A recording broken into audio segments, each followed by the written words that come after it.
From horse-drawn carriages to high-speed supercars, the automobile has driven humanity into a new era of mobility. Let's take a journey through its incredible history. The journey began in 1769 with Nicolas-Joseph Cugnot's steam-powered tricycle, the first self-propelled vehicle. It was slow, but it sparked the idea of mechanized transport. In 1886, Karl Benz introduced the first gasoline-powered car, the Benz Patent-Motorwagen. This marked the birth of the modern automobile, forever changing transportation.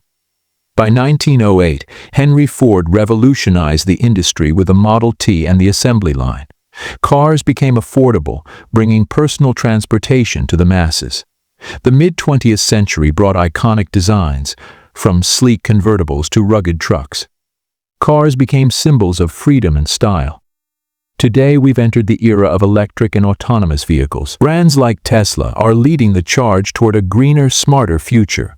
From humble beginnings to technological marvels, the automobile's history is a testament to human innovation. What's your dream car? Like, follow, and share in the comments.